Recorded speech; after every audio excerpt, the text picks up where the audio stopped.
What's up, everyone? Welcome in to the Bat Flip episode 7.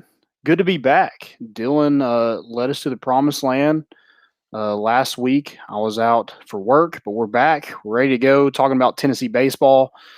Their series win over Texas A&M. Might talk a little bit about that Lipscomb loss. Not too much, though. Not a lot. Positivity is what we need per Danny White. So that's what we're going to stick with. We're going to preview Kentucky a little bit coming up here in the next less than an hour and a half. So I want to get you out of here just in time for that. I'm Landon Raby, with me Dylan Taylor. And check out our sponsors, Tennessee Tap House, Hound Dogs, and Blue Water Climate Control. Here is a quick word from our good friends at Blue Water Climate Control. People always ask, where did we get the name Blue Water Climate Control? When a Navy ship casts off lines, exits the harbor, and loses sight of land, that's blue water sailing. It takes a team of people to do that. Tireless work, focus, and attention to detail. So much of starting a business is just like that. After it's done, you get filled with deep satisfaction for accomplishing something. And it's quickly followed by, now the real work begins. We're Blue Water Climate Control. All right, we're back. Let's get right into it. Tennessee coming off a series win over Texas A&M on the road in College Station. One game, one of the doubleheader on Saturday, and then dropped a tough one in game 2 of the doubleheader, and then took the rubber match, scoring 20 runs in that one, winning it 20-7. Just a hitting barrage in those last 3 innings. Had 15 hits. 15 runs, 16 hits, 5 home runs in that 3-inning stretch. 2 3-run home runs by Evan Russell, and it was the first time scoring 20 runs in an SEC game since 2010. Did it against Georgia, so a big weekend. Always good to get that win on the road, and good to get any SEC series win. So, what was your overall takes on that series against Texas A&M? A lot of offense. Especially from Tennessee in every game. You had 31 combined runs. I know you had 6 the first game, 5 the second, then you had the big one, common 20-run game. Yeah, you see one of those all the time. But yeah, 31.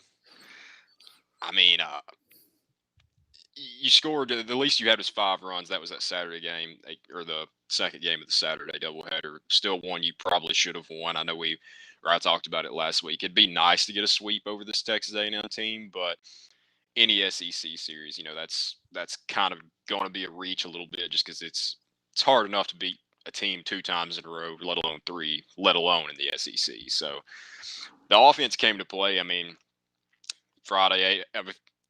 The Friday game got moved to Saturday. I feel like I say it every week with Chad Dallas, but it's just always something you can say. He's 6-1 now in the year. Had a great start. Yeah, we'll get into it a little bit later with the MVP, but Drew Gilbert, good to see him get the bat hot again now. I think he came in like 2 of his last 40 or whatever, something ridiculous like that. Dropped his batting average by like close to 80 points, I want to say. So good to see him get it going, especially in that last game. Yeah, absolutely. And you kind of hit on some things that I wanted to hit on as well. Chad Dallas, the guy just shoves it. And he doesn't. We mentioned it after Vanderbilt, or before Vanderbilt. He doesn't have the stuff that Rucker and Leiter does, but man, he's just a dog on the mound, and that's somebody that you just want on your team at all times. And to have him as your Friday night guy, I think is huge. He really kind of kickstarts the whole entire series. And, another outing, 7 innings pitched. When you're able to get a starter, only giving up 1 run through 7 innings, you like your chances, especially with the power that Tennessee has. He had 5 strikeouts, 1 earned run, 5 hits, and then Sean Humley came in and did what he's done all season. Pitched 2 innings, 2 strikeouts, no hits, no runs, no errors. Those guys are just really consistent. And that's really helped Tennessee tremendously in the SEC play. And then, you mentioned Drew Gilbert, 2 for 40, I think, at one point on Saturday. I think he had 2 RBIs in that second game on Saturday. was 1 for 5, and then 4 for 6 with 3 RBIs on Sunday in that rubber match. I think that was huge for him. Hopefully he's able to carry that momentum into this Kentucky series. I think that'd be huge for Tennessee because I think he's probably your best hitter. Him or probably Jake Rucker. Those two guys are probably like those are two guys you want to keep going throughout the whole entire year. You don't want to have slumps like 2 for 40. I mean, that's bad, and it wasn't like he was striking out and things like that. I mean, he was No. barreling up some baseballs, but just couldn't get anything to drop. But yeah, it's super exciting for him to really get things going in that rubber match on Sunday. I thought Jake Rucker had a really good series, 9 for 14 with 3 RBIs. He was awarded SEC Co-Player of the Week for his performance. He just kind of brought it all series long. Evan Russell, I mean, that dude, all he does is hit stingers. I mentioned the 2 3-run home runs in the game on Sunday in those last 3 innings, and the one was to put us ahead in the 7th. And I don't know what he's eating. I don't know what got into Tennessee to really have that hitting barrage. I asked Ross Kivett about it, and he told me just to start talking to. So whatever it was, I think we need to continue that because I mean it's baseball's a crazy sport because you have, like you mentioned, you have that 20-run game, but then you come out against Lipscomb and only score 1 run in 9 innings. So and not a good Lipscomb team. Let's be blunt about it. They're not very good. And, definitely not a game you wanted to lose. But, I thought Tennessee played well throughout the weekend. It wasn't their cleanest game. They definitely had some errors. I know the conditions weren't great in College Station due to the wind and, sun, things like that. But definitely want to get that cleaned up for a Kentucky team who's pretty good. Yeah, I mean, we said it, or I know I said it last week. It's kind of my opinion, like those midweek games, especially against a team like Lipscomb. Obviously, state the obvious, you don't want to lose that game. Correct. But it's not an SEC game, and you come out, you handle your business this week against Kentucky, and I don't think it's really a game that's going to drop you much in the standings if you handle your business against Kentucky. Now, if you have that loss combined with you come out and get swept or 1-2 against Kentucky, then you get a little bit of questions, which seems odd for a team that sits at 32-10 right now in the year. But that's the kind of scenario those games can bring. If you win it, you're supposed to win it. Nothing really good comes out of it except, hey, we got another win. But losing them, I mean, it's kind of just whatever way you look at it. This team, I don't think it will be, especially after the game before you put up 20 runs. So I don't think it's a huge concern. You don't want to lose them, but it's doesn't really worry me too much, I don't think, as long as you come in, handle your business this weekend. Yeah, I'll say this. If you're hitting the way that you did on Sunday in those last 3 innings, there's no one in the country that can beat you. Yeah. They just used all their hits on Sunday. That's what it was. Yeah, exactly. The bats were cracked. We'll blame it on that. The bats were juiced on Sunday, but yeah, ran out of juice on Tuesday. Didn't left them in College Station or something. I don't know what it was, but yeah, definitely wasn't the cleanest series on this past weekend against Texas A&M. Had some errors, but I don't really look for that to really carry over. I mean, at one point, like in the 5th inning when they took the lead, they scored those 5 runs in the 5th inning. You're like, holy crap, are we going to lose this series to Texas A&M? And then in the 7th, Evan Russell comes to the plate, and you're like, okay, well, that's it. That's another theory. I know they kept saying on the broadcast on Sunday that Jake Rucker wasn't going to want to leave College Station after the hitting weekend he had, after Gilbert got hot, after Russell got hot. So they just didn't get on the bus or the plane. I don't know how they got back, but that's what we'll blame Lipscomb on. Yeah, they're still in College Station right now. They're back within the next hour. Right. Yeah. Absolutely. But yeah, a tough game. You want to get the sweep over a team like Texas A&M, but you go on the road and you win the series. Not a lot to really complain about. The Lipscomb game does kind of worry me a little bit because, like, but you out hit them. You left too many guys on base, and I know that's kind of been it's not a recurring thing, but it's something that's definitely been noticed a little bit, especially from guys that I like really sit down and cover this team. So definitely want to get that cleaned up for this game against Kentucky. I don't really know how many we left on base. 13 guys left on base. I mean, you're not going to win many games when that's the case. I know they had the bases loaded at one point. I know the Max Ferguson issue on first base. I don't know how that's called, but apparently they're making all the calls. You saw that call in the major league where they called a runner's interference. So it's a Tennessee thing too. I get that was Zach Godley that it was called against. So it's always Tennessee something related. So it's they hate us. It doesn't surprise me anymore. They hate us. But yeah. So do you have anything else for this past weekend or Lipscomb or anything like that? Not really. I mean, I guess you kind of mentioned it a second ago. The thing that kind of always, when you have a game like that against Lipscomb, the thing that always kind of stands out is the runners left on base. We've kind of said that all year, but my new thing is kind of it seems, and maybe I haven't checked the numbers on it, so maybe what I'm saying is just completely out of pocket, but it seems like the fielding is a little bit. It's kind of becoming an issue. I mean, you had an error against Lipscomb, which one error, that's not going to kill you.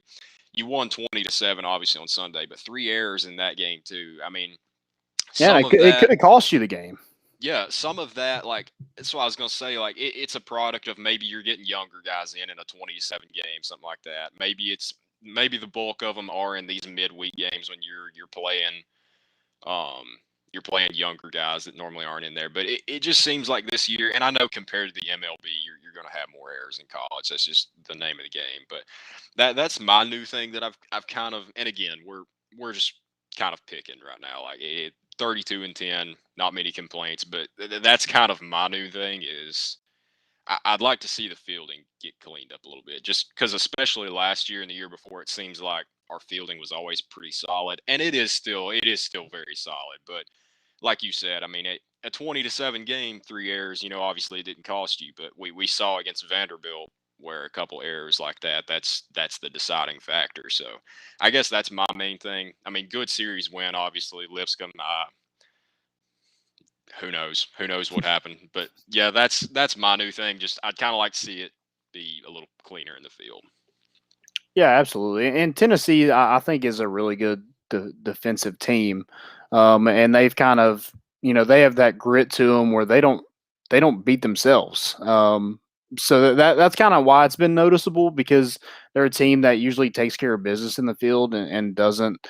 Or they're going to make teams earn everything, and to see that crooked number in the error column, that's not something that's really been an issue with this team up to this point. So yeah, definitely want to get that cleaned up, get the runners on base. When you got to put it in play, and I'm just tired of seeing, and it's not been a constant battle, but I don't want to see guys when you have one out and then you strike out with runners in scoring position. I mean, that's something that just can't happen. You got to find a way to do your job.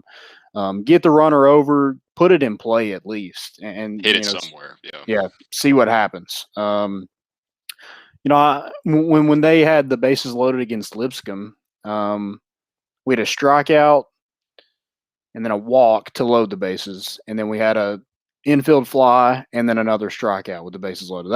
That's stuff like that just can't happen. You're too good of a baseball team. You're top 5 in the country for a reason. That should not be the case in a game. I don't really care who's in the game. I think Tennessee has plenty of good hitters to be able to at least squeeze out a run or two in that instance. So, because you got a lot of guys in on Sunday, and I think 10 guys had a hit and 8 guys had multiple hits. So you can do it.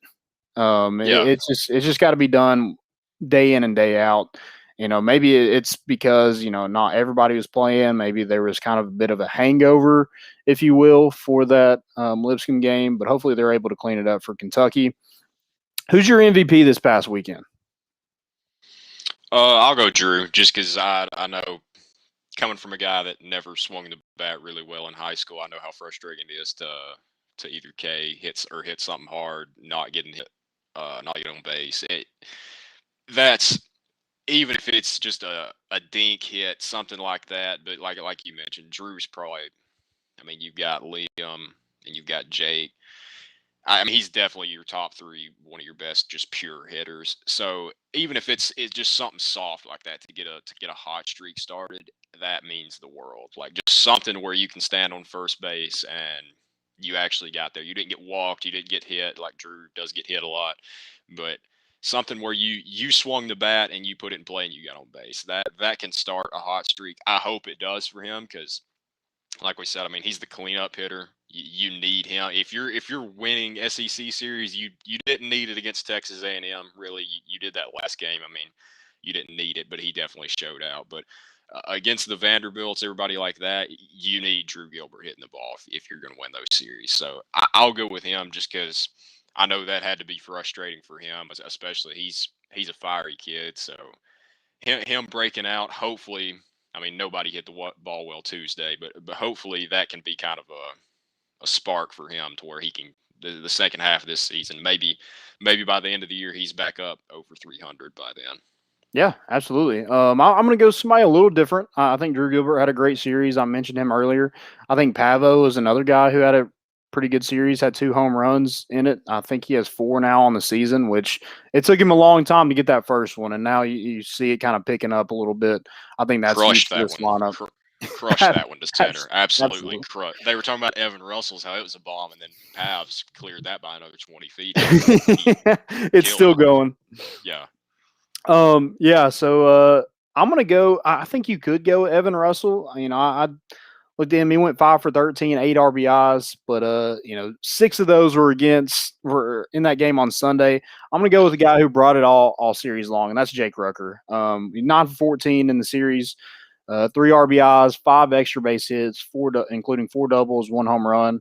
That's why he was co-SEC Player of the Week. I mean, the dude just brought it, and he's been kind of hot for a while, and I'm hoping this is just a reoccurring thing that he's a 350 hitter because I think Tennessee needs that.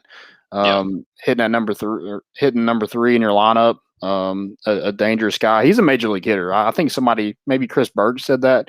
I mean, he just carries himself like a major league hitter. So, I'm sure that he's going to probably be an all SEC player, and then hopefully he's able to jump up some draft boards. Yeah, and I checked that stat earlier just to make sure, because if I was wrong, I was going to correct it. But on the fielding, going back to the last full season, which was 2019, obviously you didn't have big of a sample size last year. 2019, you had 48 errors all year. Now you're already at 38 this year, and you've just kind of passed the halfway part. Now the percentage, you're at 976. I think 2019 you were in the 9.8s, maybe high 9.7. So the percentage isn't much a difference, but is a little concerning that you're already over halfway. I mean, you're 10 shy of what you had in the 2019 season. And it like we've seen, it hasn't really cost us this year. I mean, you could make a case that Vanderbilt game, maybe it cost you there, but it hasn't cost us all year. But late in the year, I mean, I think we close with Arkansas late in the year, and then you get in the tourney. Obviously, hopefully, we're hosting a regional by then. You got to get it cleaned up by then, or that will cost you. And for a team like this, it'd be awful to go home and lose a game like that in a regional, or if you're lucky enough to make it to Omaha, to go home on just a wide throw to first base, something like that. So I wanted to make sure that I actually had that right, but I thought it seemed like we've been a little errant with it this year. Yeah, and I know Steenstra has kind of struggled in the field a little bit while Liam Spence is hurt, so that probably has something to do with it. That 2019 team was really good defensively, and that's what kept them in a lot of ball games.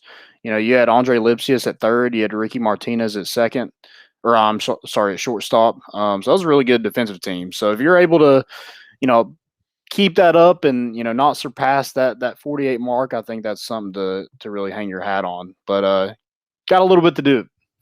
But Kentucky comes to town here. in about the next hour. Tennessee will host Kentucky, a little bit different. Starting on a Thursday night, you'll see Chad Dallas on the mound. Kentucky's kind of been the surprise of the SEC. I think Tennessee's probably up there as well.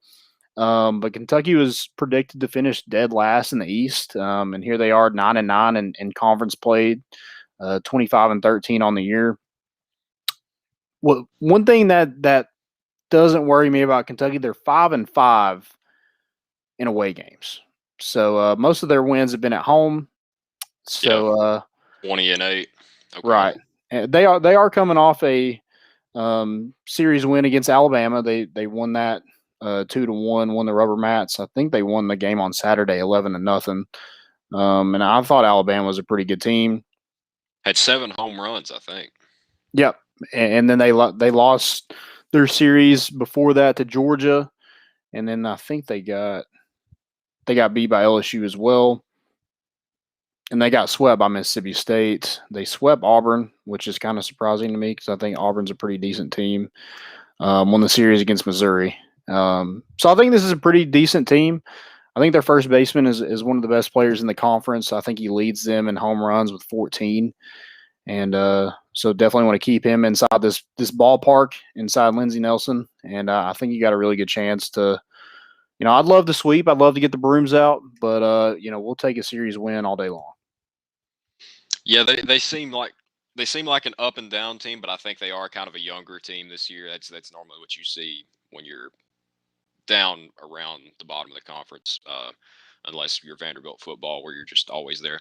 But I mean, normally if you're a younger team like that, you can be dangerous. So it's definitely not a series which I know I've said it before. SEC, you can't take your foot off the gas, but young players like that, it's always kind of you've got on the one hand they're not as experienced and they may be going in a little bit timid, but sometimes you've got the freshmen that come in that don't know that they should be scared of anything. Yeah, they don't Right. know to be timid. So that's always, especially, I mean, it's at home, so that helps. They've got to travel, like you said, 5-5. So just watch out. Like, you handle your business, you should be fine with a 2-1 series win. Hopefully a sweep. Hopefully you can follow it up after the Lipscomb loss. But just watch out. Like, a young team like that, they can always. I mean, you saw with Tennessee a couple years ago. They can always be dangerous if they have the right day.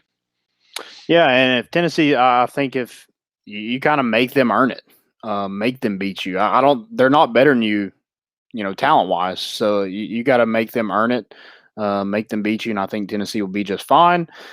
I'm excited. I hope there's a lot of home runs on Tennessee side of things. I hope Evan Russell just continues his tear on the SEC. I think he's hit 10 in SEC play, which is ridiculous. Just continue that tear. Let's go dingers only. How about that? Yeah, one of the rare players that steps up in SEC play over non-conference play. I mean, you mentioned all it took was a stern talking to. Maybe I don't know. I don't know how. Whatever it is, we need more stern talking tos if that's the case. But that's all we got. Do you have anything else before we get out of here? That's it, I guess. I know the Legends had to take a few games off. They had finals coming up, which I understand. I'm in the midst of it right now, but hopefully they're back for the series this week. Probably a little hoarse, a little hungover. They probably just need a couple games off. I get it. I understand. Yeah. I'm there. Be there in full support, and we'll go get us a series win. Guys, thank y'all. Y'all have a good weekend. Have a good week. Go Vols.